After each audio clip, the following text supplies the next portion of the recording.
Doctor رقیب الایاز صاحب chairman اسلامی نظریاتی کونسل کا اور تمام اراکین کونسل کا شکریہ ادا کرنا چاہوں گا کہ آپ نے مجھے یہاں اتنے اہم موضوع پر، اتنے اہم فورم پر لب کشائی کا موقع دیا ہے، اور میں کسی تکلف کی وجہ سے نہیں اور محض ایک فارمیلٹی کے طور پر نہیں بلکہ تہ دل سے آپ کا شکر گزار ہوں۔ یہ موضوع بھی بہت اہم ہے اور اس پر صبح سے جتنی ڈسکشن ہوئی، توجہ مطلوب ہے، آپ سب کی توجہ مطلوب ہے۔ اس پر صبح سے جتنی ڈسکشن ہوئی اور جتنے مختلف زاویوں سے باتیں ہوئیں، سچی بات یہ ہے کہ میں نے خود ذاتی طور پر بہت کچھ لرن کیا ہے اس دوران میں، اور اب آخر میں بالخصوص کھانے کے بعد جب گفتگو ہو تو کئی مسائل کا سامنا کرنا پڑتا ہے۔ خمار گندم کی وجہ سے جو سکینت طاری ہوتی ہے وہ بھی ایک مسئلہ ہوتا ہے، تو اس لیے میں شروع کروں گا ایک شعر سے، کیونکہ قمر نسیم صاحب نے الجھنوں کی بات کی تھی، کنفیوژن کی بات کی تھی، ایک شعر پڑھا تھا، تو اسی وقت میرے ذہن میں افتخار عارف کا یہ شعر آیا کہ کہانی آپ الجھی ہے کہ الجھائی گئی ہے، کہانی آپ الجھی ہے کہ الجھائی گئی ہے، یہ عقدہ تب کھلے گا جب تماشا ختم ہوگا۔ تو وہ الجھن اصل میں تھی یا نہیں تھی،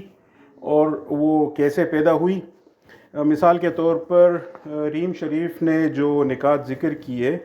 میں نے ان میں سے 3 پوائنٹس بلکہ 4 نوٹ کیے ہیں، ان سے خود اندازہ ہو جاتا ہے کہ یہ کہانی الجھی ہے یا الجھائی گئی ہے۔ ایک اہم بات جو انہوں نے ذکر کی وہ یہ تھی کہ، اور اچھا میں یعنی آپ سب سے معذرت کرتے ہوئے یعنی میں یہ کہوں گا کہ میں کوشش کروں گا کہ میں تکرار نہ کروں، جو باتیں آلریڈی ہو چکی ہیں ان پوائنٹس کو صرف میں لنک کرنے کے لیے ذکر کروں گا، باقی میری خواہش ہوگی کہ 1-2 باتیں جو نہیں ہو سکیں ان کا میں اضافہ کر سکوں۔ تو جو 4 باتیں میں نے ان سے نوٹ کی ہیں، ان میں ایک یہ انہوں نے خصوصاً ذکر کیا اور فل ویگر کے ساتھ، کنوکشن کے ساتھ اسرٹ کیا کہ مسئلہ انٹرسیکس کا نہیں، ٹرانسجینڈرز کا ہے۔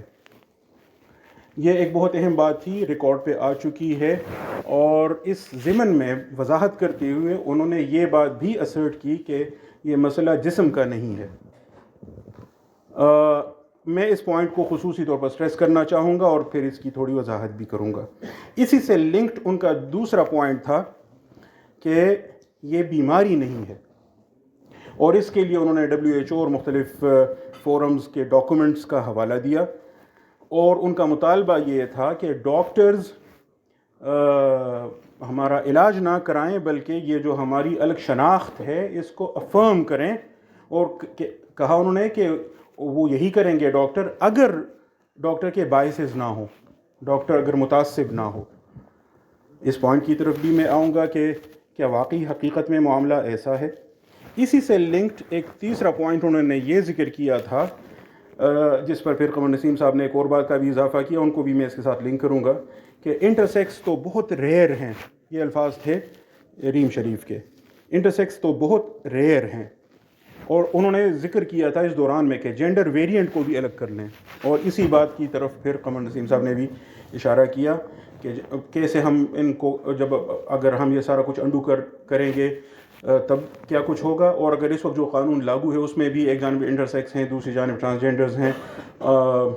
اور تیسری جانب وہ ہیں جو جینڈر ویریئنٹس ہیں، ان کو بھی الگ کریں۔ تو اس کا مطلب یہ ہے کہ جو کہانی الجھائی گئی ہے وہ اصل میں اس طرح الجھائی گئی ہے، اور اس کے ساتھ اگر آپ خواجہ سراؤں کا بھی اضافہ کر لیں کہ، اور بالخصوص جب ترجمہ کرتے ہوئے آپ ٹرانسجینڈر وومن اور ٹرانسجینڈر مین کو ٹرانسلیٹ کریں خواجہ سرا عورت اور خواجہ سرا مرد کے طور پر، تو ایک عجیب طرح کا تضاد بھی پیدا ہو جاتا ہے، اور یہ جو اصطلاحات کا کھیل ہے یہ بہت اہم ہوتا ہے۔ ہر اصطلاح کے پیچھے ایک تاریخ ہوتی ہے اور اس کے ساتھ بہت سارے کونوٹیشنز ہوتے ہیں، اور وہ ان ساری چیزوں کو لے کے اصطلاح آگے استعمال کی جاتی ہے۔ آخر کوئی تو وجہ ہے کہ گیز اور لیزبین سے بات آگے بڑھ کر LGBTQI+ تک چلی گئی، اور اس میں مسلسل اضافہ، اور اب یہ بھی پوچھا جاتا ہے کہ آپ بائنری ہیں کہ بائنری نہیں ہیں، یعنی آپ صرف یہ سمجھتے ہیں کہ جینڈرز بس 2 ہی ہیں، یا آپ بہت سارے جینڈرز کا وجود تسلیم کرتے ہیں، یا آپ سب سے آگے بڑھ کر اسپیکٹرم کے آخر پر کھڑے ہو کر اس کے قائل ہیں کہ یہ جینڈر کا تو تصور ہی بہت فلوئڈ ہے، اور اس کو کوئی آپ ایک کیٹیگری کے طور پہ نہیں دیکھ سکتے۔ اس طرح کی جب بات ہوتی ہے تو اس کے پیچھے ایک پورا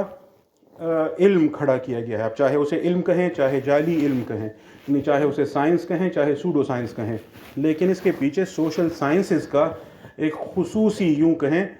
ڈسکورس ڈیولپ کیا گیا ہے جینڈر اسٹڈیز کے عنوان سے, جو آپ کے ہاں بھی مختلف یونیورسٹیز میں باقاعدہ ڈپارٹمنٹس شعبے کھولے گئے ہیں, وہاں تحقیق کی جاتی رہی ہے. اچھا, یہ جو سائنس اور سوڈو سائنس کا جھگڑا ہے یہ نیچرل سائنسز میں بھی ہے. کارل پوپر جو بڑا مشہور فلاسفر آف سائنس ہے, اس کا یہ کہنا تھا کہ سائنس اور سوڈو سائنس میں فرق کرنا بہت آسان ہے, کہ سائنس ہم اس علم کو کہیں گے جو فالسیفائبل ہو, جس کو غلط آپ ثابت کر سکتے ہوں, یعنی ضرور نہیں کہ وہ غلط ہو لیکن اس کا غلط ثابت کر سکنا پاسبل ہو, اور جو اس معیار پر پورا نہ اترے تو خواہ اس کو کتنے ہی علمی نعروں کے ساتھ پیش کیا جائے اور جارگن اس کے ساتھ استعمال کی جائے, لیکن وہ سائنس نہیں بلکہ سوڈو سائنس ہے. تو یہ جو جینڈر اسٹڈیز کے نام پر ہمارے ہاں مختلف ڈپارٹمنٹس کھولے گئے ہیں اور پورا جینڈر اسٹڈیز کا پیرافرنیلیا کھڑا کیا گیا ہے, میں اس کو سوڈو سائنس کہتا ہوں. اور اس سوڈو سائنس نے ایک جعلی تقسیم کریٹ کی ہے جس پر یہ قانون اصل میں بیسڈ ہے. وہ جعلی تقسیم ہے جنس اور صنف کے درمیان فرق کی تقسیم, اور جنس کو جسم کے ساتھ متعلق کرنے کی اور صنف کو معاشرے میں مخصوص کردار کے ساتھ متعلق کرنے کے ساتھ لنک کیا. یہ جو تقسیم ہے یہ اصل میں مسائل کی جڑ ہے, اور اس کی طرف میں ضرور اشارہ کرنا چاہوں گا. ایک چوتھی بات بھی انہوں نے کہی, اور ریم شریف کا میں ذکر کر رہا ہوں, اور وہ بات یہ تھی کہ یہ جو ٹرانسجینڈر ایکٹ ہے تو اس میں تو سرے سے شادی کا ذکر ہی نہیں ہے. حالانکہ عدم ذکر عدم وجود کو مستلزم نہیں ہوتا, اور بالخصوص جب کہ آپ عدم وجود کے قائل بھی نہیں ہیں, یعنی شادیاں تو کرتے ہیں نا. یا تو یہ کہیں جیسے یہاں سے عبد الرحمن صاحب نے اس پر پوائنٹ اٹھایا تھا کہ تبتل کا اگر آپ فلسفہ اپنائے ہوئے ہیں, یعنی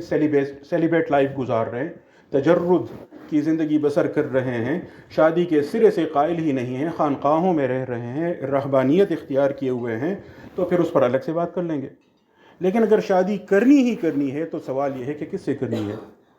اور اگر اس قانون کے تحت کسی کو عورت تسلیم کر لیا گیا, چاہے اس کے ساتھ ٹرانس کا لفظ اضافہ کیا گیا ہو, اور ٹرانس کا لفظ اضافہ کرنے کا مطلب یہ ہے کہ اصلاً جسمانی طور پر پیدائش میں جو اسے جیسا کہا گیا جنس اسائن کی گئی تو وہ تو مردانہ جنس تھی, لیکن اب اس نے صنف الگ اختیار کر لی ہے. میں اصطلاح کی طرف دوبارہ اشارہ کرنا چاہوں گا کہ جو ٹرانس کا لفظ ہے یہ بہت اہم ہے. تو اگر وہ اصلاً مرد ہے اور اب اس نے صنف سے ماورا ہو کر عورت کی حیثیت اختیار کر لی ہے اور عورت کی شناخت اپنے لیے اپنا لی ہے, تو اب اس کی شادی کس سے ہوگی؟ اور اس کی کچھ مثالیں جو پریکٹیکلی ہمارے سامنے آ چکی ہیں جن سے اب انکار نہیں کیا جا سکتا, وہ عبد الرحمن صاحب نے آپ کے سامنے کیسز کی صورت میں ذکر کی. اس لیے یہ جو مسئلہ ہے میں چاہوں گا یہ کہ پہلے ہم اس کے جو اساس میں مسائل ہیں ان پر غور کریں.